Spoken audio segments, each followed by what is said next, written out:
le choix de la contraception, c'est quelque chose qui doit se faire allez, en accord avec un médecin enfin, votre médecin généraliste, votre gynécologue surtout. Et il y a différents choix. Ce choix doit se faire aussi en partenariat avec votre éventuel partenaire, car c'est quelque chose qui va vous suivre une bonne partie de votre vie. Donc, le choix doit aussi se faire enfin, le choix se fait selon plusieurs critères, dont un critère qui est important, qui est le niveau d'adhérence thérapeutique. Donc ici, on va avoir par exemple des contraceptions comme la pilule hormonale, est une prise journalière, et une autre contraception, par exemple les injections, qui est une injection tous les 3 mois. Donc là, vous pouvez voir que selon la contraception, il y a plus ou moins d'adhérence à avoir de manière aux médicaments.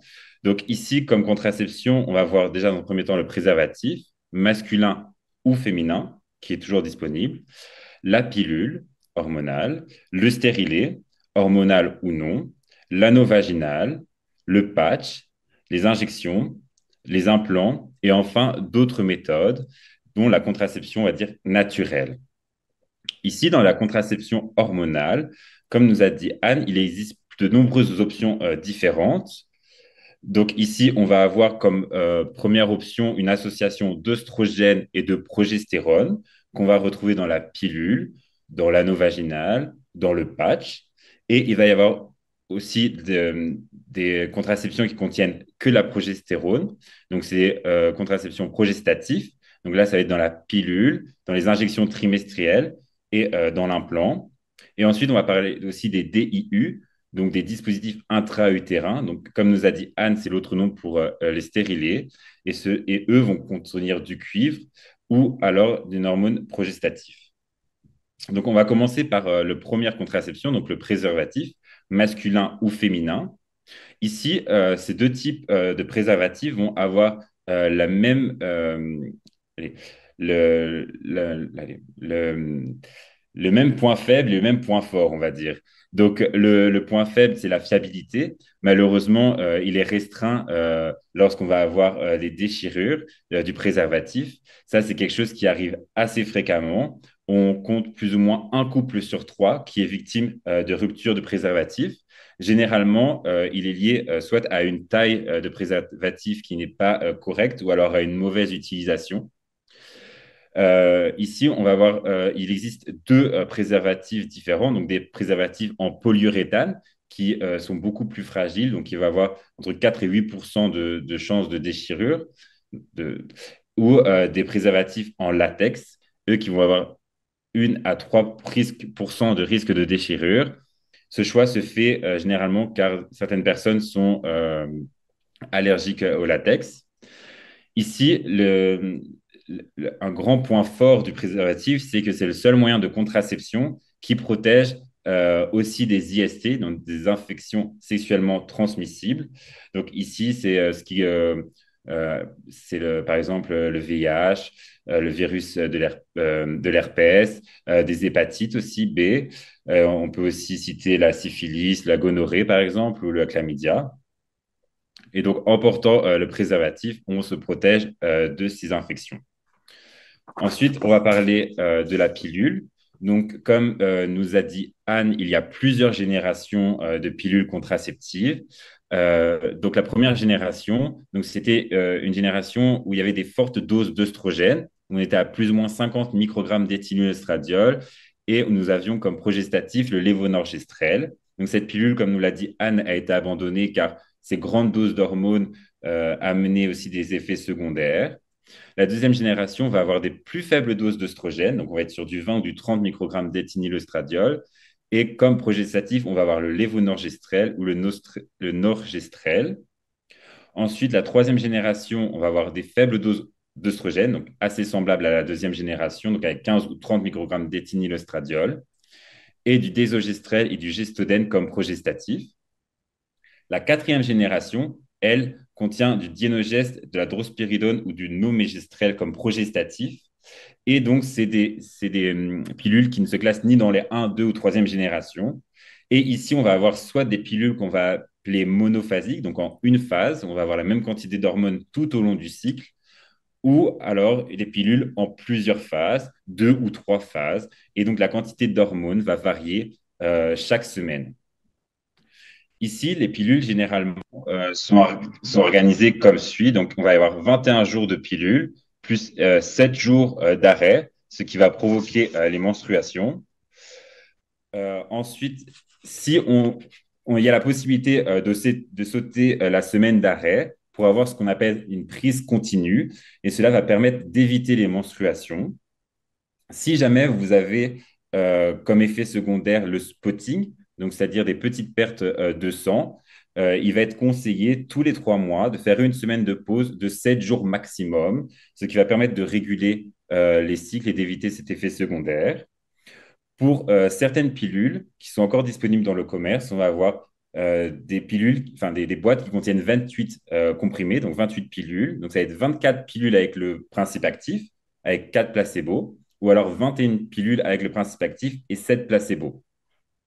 Comme nous l'a dit Anne, le premier jour des règles est le premier jour du cycle, et donc c'est là qu'il faut commencer la pilule.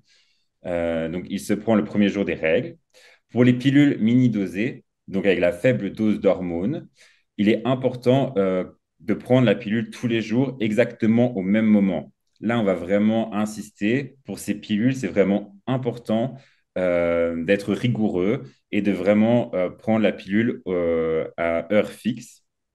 Si vous avez des vomissements dans les 2 heures ou des diarrhées sévères, il va être conseillé de prendre une nouvelle pilule. En ce qui concerne les pilules mini-dosées ou les pilules avec plusieurs phases, il va être conseillé de voir avec un professionnel de la santé pour la prise d'une nouvelle pilule, pour voir un peu dans votre cycle ce qu'il est conseillé de faire. La pilule a des interactions avec d'autres médicaments, ce qui peut diminuer sa fiabilité. Par exemple, avec le millepertuis, donc une plante qui est généralement conseillée pour les dépressions légères, ou avec certains antiépileptiques. Donc, il est important à chaque nouveau médicament de parler avec votre pharmacien pour s'assurer qu'il n'y a pas de contre-indication avec votre pilule. Alors, les points forts de la pilule contraceptive, c'est quand même sa fiabilité. Donc, on est à plus de 99% lorsqu'on a une prise lorsqu'elle est prise correctement.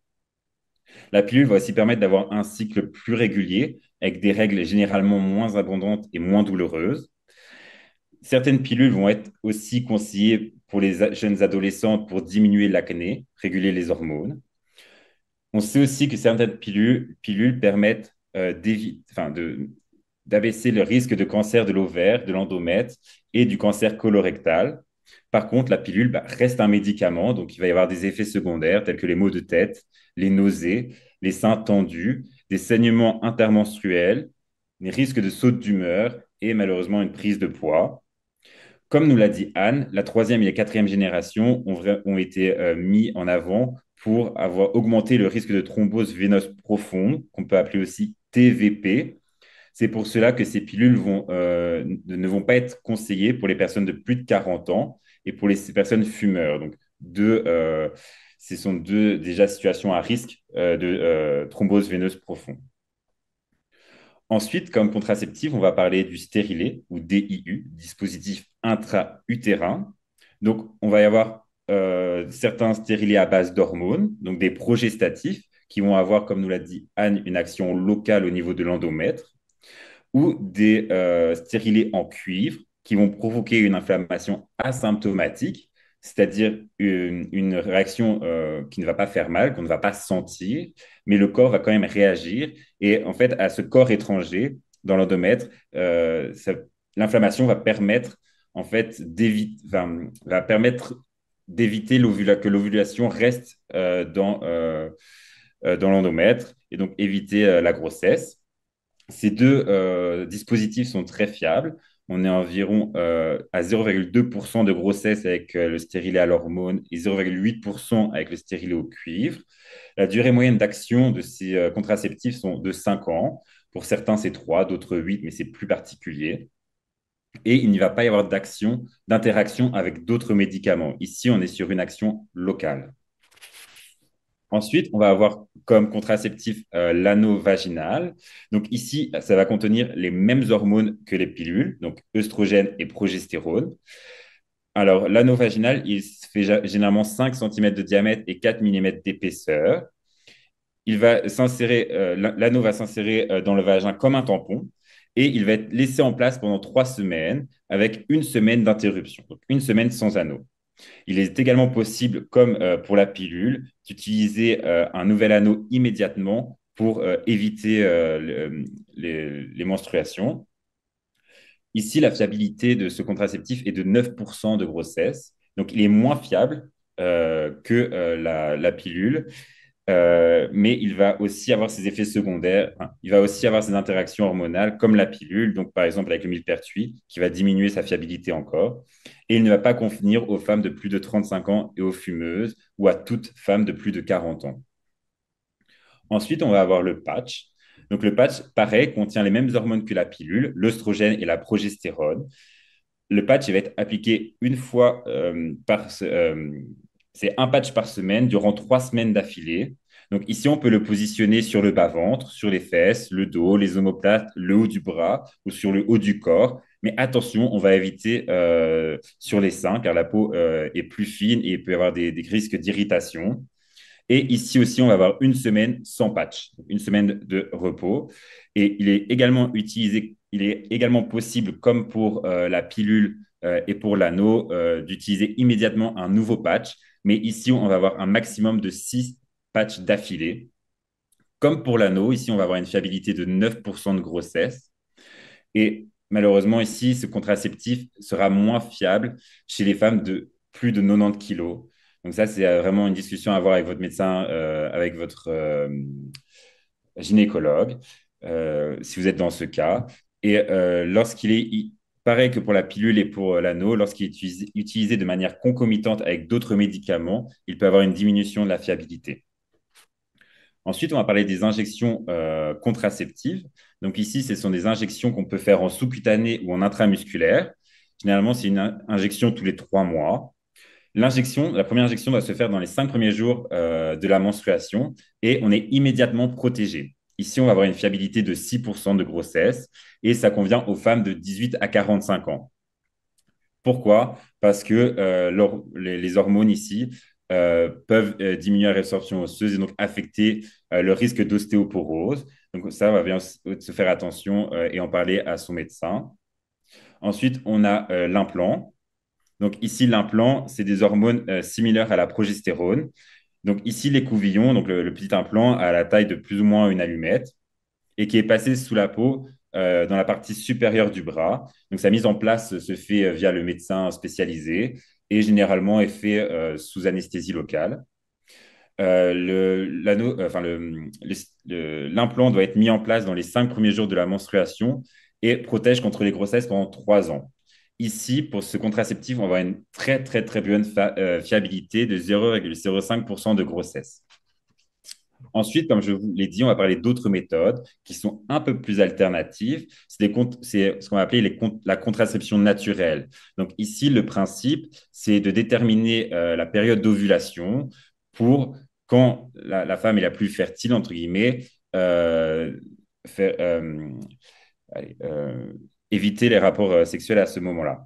Donc, on a la méthode du calendrier. Donc, ici, ça ne s'applique que si vous avez un cycle qui est très régulier. Et donc, ici, au moment de l'ovulation, avant et après, on va s'abstenir. On va aussi la méthode de la température. Donc, voilà, on sait on a des variations de température corporelle selon le moment du cycle. Et donc, suivre sa température permet de déterminer la zone d'ovulation, on va dire, les jours d'ovulation, et donc de s'abstenir à ce moment-là. Pareil avec le test d'urine. Donc, on peut doser dans l'urine les hormones qui varient tout au long du cycle et déterminer les moments où il y a l'ovulation et donc où il y a plus de chances de fertilité pour la femme et donc éviter et s'abstenir durant ces périodes.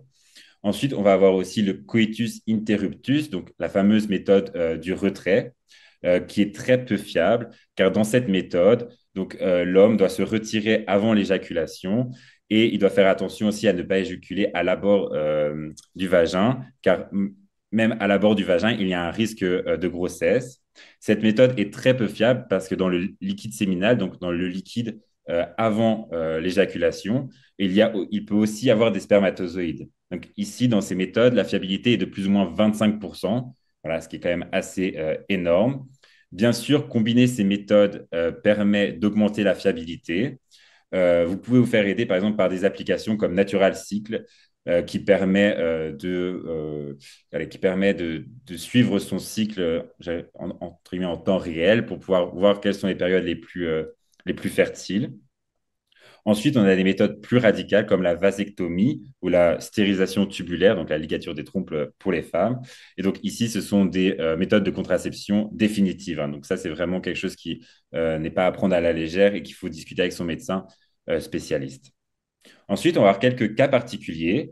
Donc, c'est lorsque lors de la prise de certains médicaments, par exemple des traitements à l'isotrétinoïde pour l'acné sévère, ou par exemple de l'acide valproïque ou du topiramate pour l'épilepsie.